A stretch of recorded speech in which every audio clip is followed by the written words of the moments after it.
Assalamu alaikum jama'a masu kallo da sauraro, muna muku barka da shigowa wannan sabon shiri namu mai suna rayuwar matasa a yau. Shiri ne da gidan talabijin mai kuke TV da YAK TV Najeriya suka ɗauki nauyin kawo muku domin bada tasu gudunmuwa ga al'umma. So a wannan shiri dai muna tattaunawa ne irin ƙalubale da matasa suke fuskanta, sannan kuma wasu hanyoyi za a bi domin a ga an magance su. Muna gayyato baƙi daga wurare daban-daban domin mu yi musu tambayoyi domin su ba mu shawarwari da kuma yadda za a yi a ga rayuwar matasa ta ci gaba.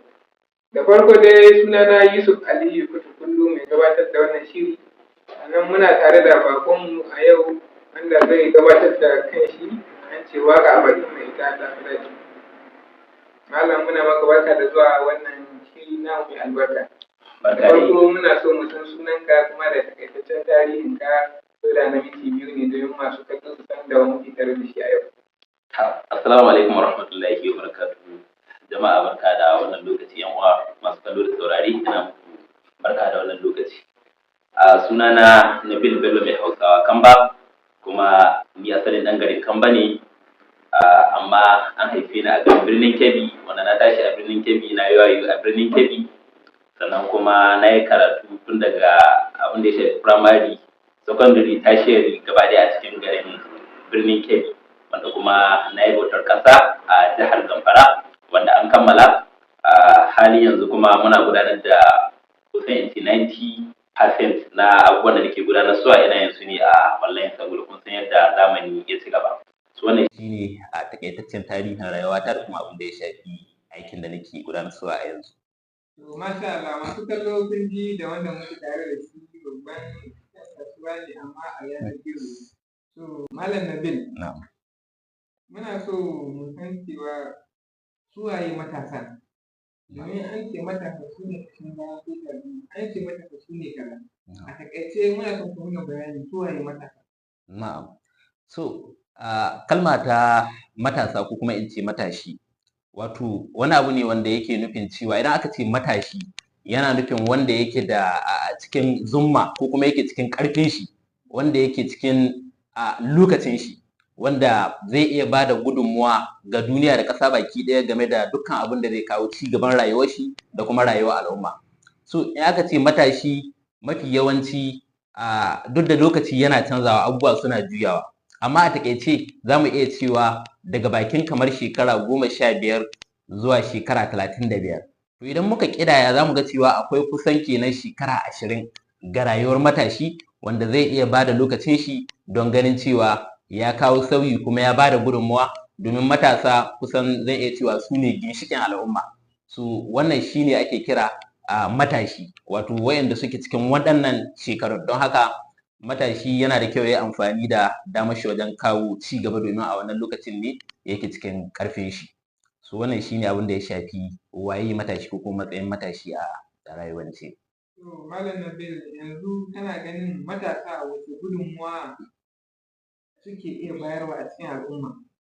So matasa akwai ainihin abubuwa da yawa waɗanda za su iya kawowa na gudunmuwa da kuma ci gaba a cikin al'umma, wanda dukkan rayuwar da ko kuma in ce dukkan al'ummar da suka ci gaba, to sun samu wannan ci gaba ne ta ɓangaren matasa, saboda irin gudunmuwar da matasa suke kawowa. Don haka kaɗan daga cikin ci gaban da matasa suke kawowa da gudunmuwar da suke iya basuwa, akwai abin da ya shafi haɓaka tattalin arzikin ƙasa, wanda su ne za su riƙa tahowa da abubuwa na ci gaba, abubuwa na sauye-sauye, abubuwa na zamani, abubuwa waɗanda babu irinsu. Su suke da dama da lokaci da 'yanci da basira a daidai lokacin da suke cikin wannan samartakar tasu na zaƙulo waɗannan abubuwan don ganin cewa an samu ci gaba. Haka zalika in aka dawo ta ɓangaren kawar da abin da ya shafi shaye-shaye ko kuma in ce jahilci, yaƙi da jahilci, matasa su ne mutanen da ya kamata a ce, ko kuma in ce su ne mutanen da suka fi ainihin ba da lokacinsu wajen ganin cewa sun samu ilimi da kuma dukkan abin da zai kauda wata taɓara wadda al'umma za su iya tsintar kansu a ciki. So wannan yana ɗaya daga ciki. Sannan akwai abin da ya shafi kafa ƙungiyoyi wanda matasa su ne suke da dama na su kawo ƙungiyoyi, su kafa ƙungiyoyin da za su yaƙi jahilci da ta'addanci da shaye-shaye da miyagun ɗabi'u. To matasa su ne mutanen da suke tahowa da irin waɗannan ci gaba domin ganin cewa an samu ci gaba. Su matasa suna da rawar takawa kusan ta kowane ɓangare a cikin al'umma.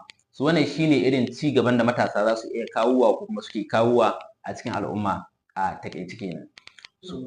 Masha Allah, masu kallo da sauraro kun ji dai irin gudunmuwar da matasa ya kamata a ce sun bada ga al'umma. Matashi kullum shi ne kashin bayan kowace al'umma. Ba tare da ɓata lokaci ba, za mu je da tambayar mu ta gaba. Wanne irin ƙalubale kuke ganin matasa su fuskanta? Kuma wace hanya za a bi domin an magance waɗannan ƙalubale, musamman a ƙasar mu Najeriya? Na'am. To akwai ƙalubale da yawa. Shi ƙalubale a rayuwa baya ƙarewa, kuma kusan ƙalubale shine ginshiƙin cin nasara, wanda matasa suna fuskantar ƙalubale iri-iri.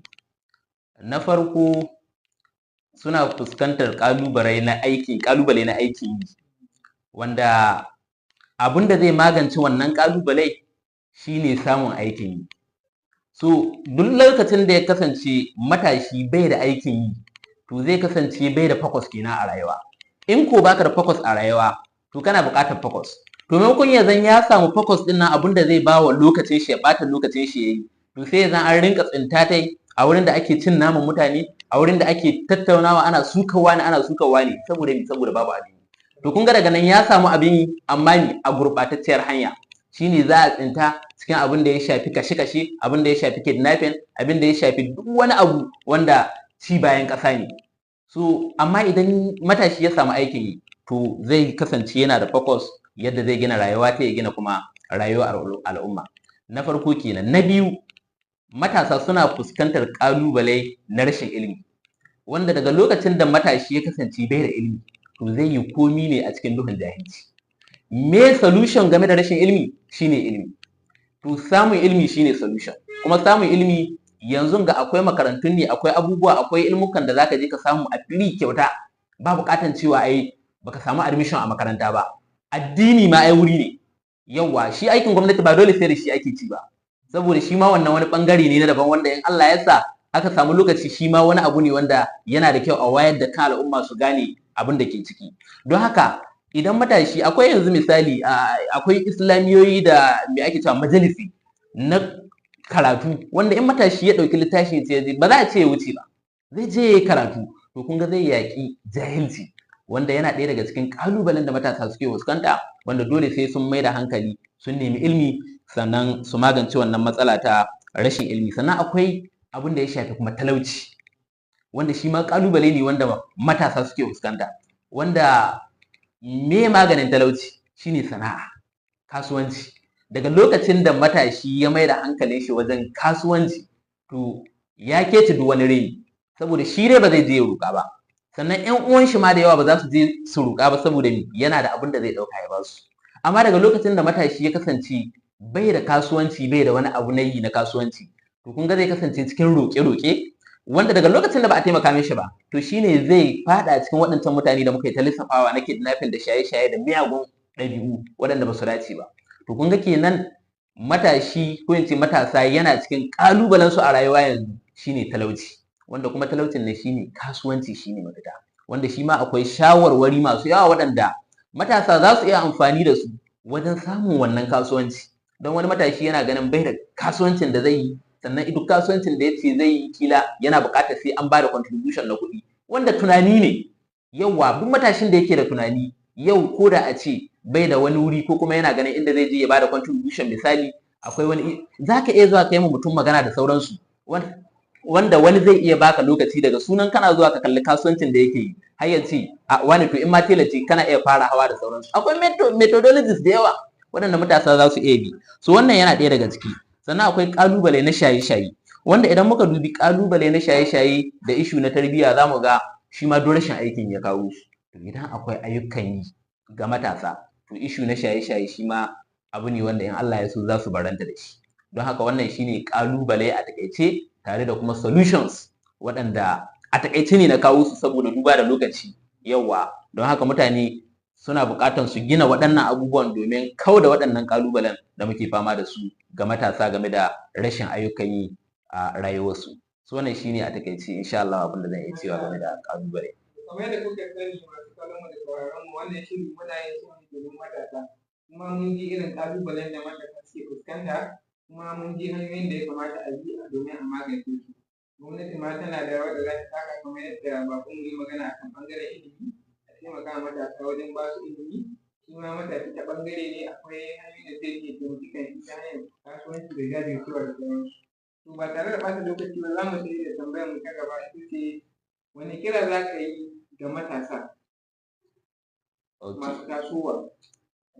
Wato game da ainihin abin da zai amfani rayuwarsu ya kawo ci gaba kenan. Zai amfani rayuwarsu ne ga matasa masu tasowa. Na'am. So kiran da zan yi ga matasa masu tasowa na farko kamar yadda na faɗa shine su sani cewa ita fa rayuwa ba ta tafiya ba tare da ƙalubale ba, kuma ƙalubalenta shine nasararta. Yawwa, sannan dukkan wayar da aka sha akwai daɗi gaba. Wannan aya ce ta Alkur'ani. Haka zalika Turawa ma sun faɗa greatness is only achieved by effort. Sai an sha waya akan sha daɗi. So kun ga ba ta yadda za a yi ka taso a matsayin matashi ka ce yau kana son ka fara wani aiki wanda zai taimaki rayuwarka, kai tsammanin ba za ka sha wahala ba. Dole idan ka ce kana son ka gina rayuwarka ka zama wani abu, sai ka samu ƙalubale mai yawa.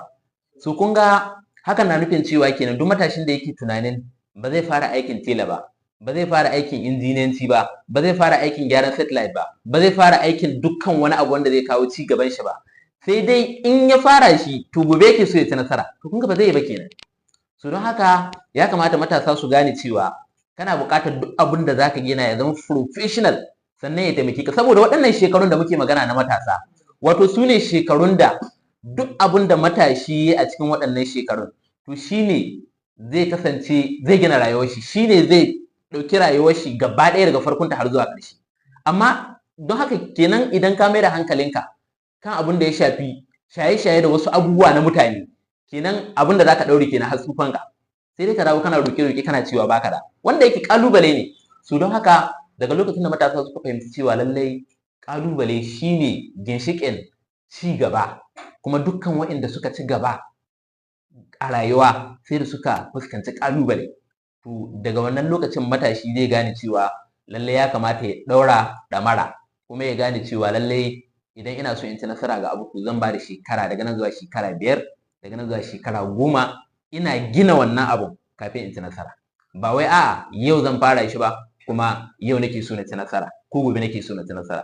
So wannan ƙalubale ne ga matasanmu, don haka matasa ina jan hankalinmu gaba ɗaya mu gane cewa dukkan abin da za mu yi sai mun samu ƙalubale, sannan kuma kada mu mai da hankalinmu ga dukkan lokacin da muka sa wani abu gaba wanda muke so mu cimma ya zan kuɗi su ne ainihin ginshiƙin abin da muke kallo. Da kana kallon kuɗi shine ginshiƙin abin da kake kallo to za ka samu matsala.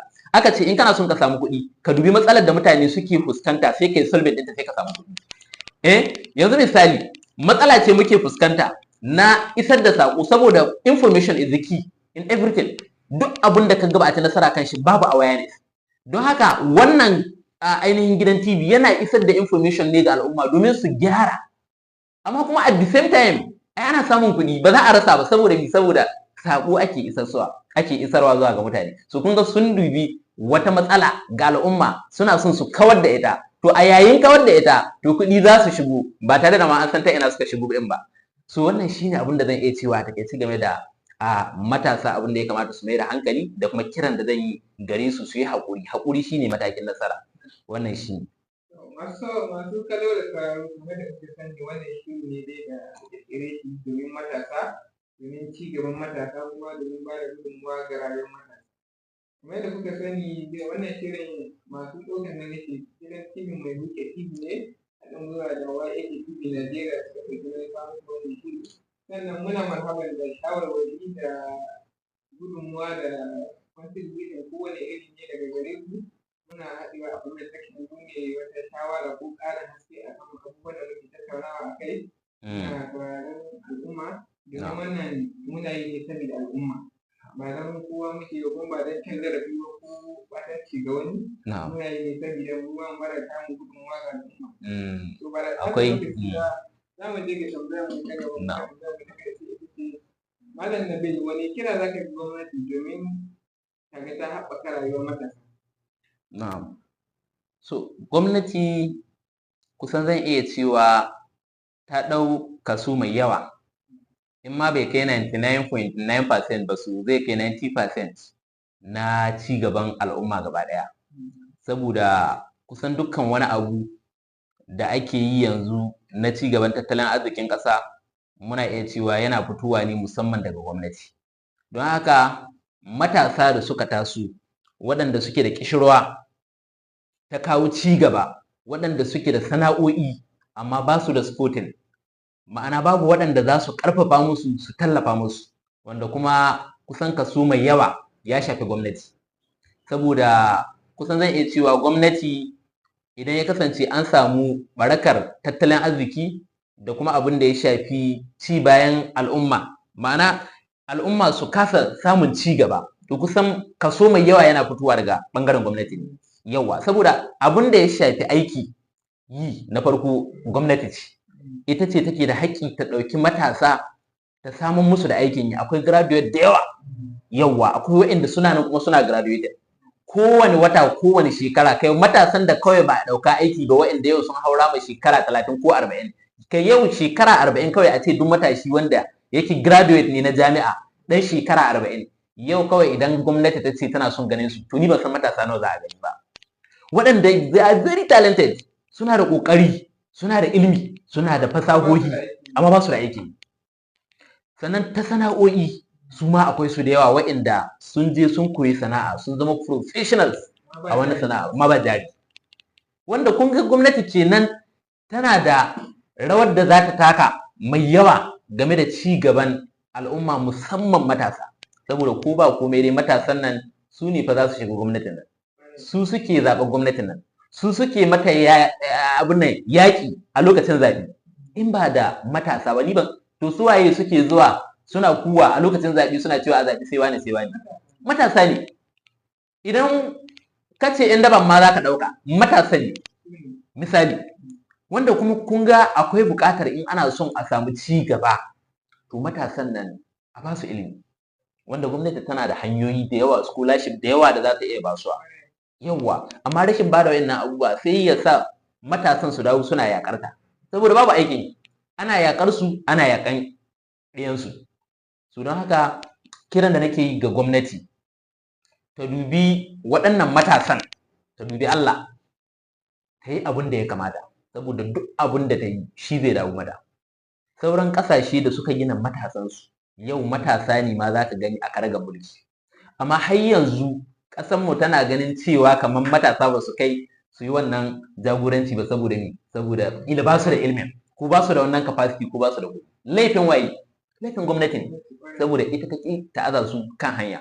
Don haka abin da nake ce ma gwamnati, abin da kika gani, abin da kika yi shi za ki girba. Wannan shi ne maganar.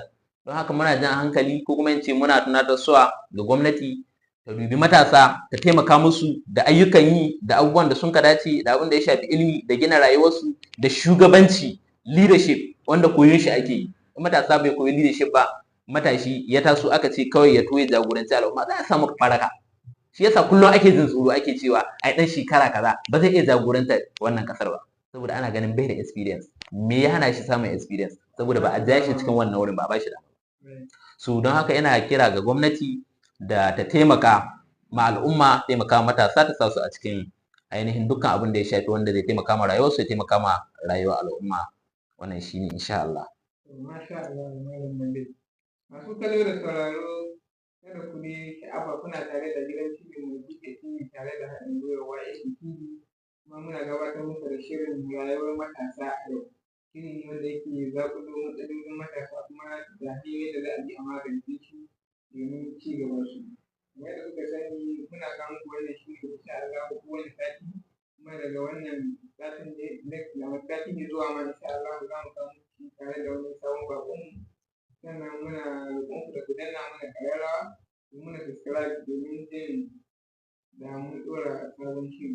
Malam Nabil, muna godiya sosai da ka bamu lokacinka, ka ansa wannan gayyata ta mu, kuma muna fatan zuwa gaba insha Allah idan muka sake nema za a sake bamu wannan dama da aka bamu. Insha Allah. insha Allah. Ubangiji Allah ya shirya gida To lafiya. amin, amin, amin, amin. Na gode sosai.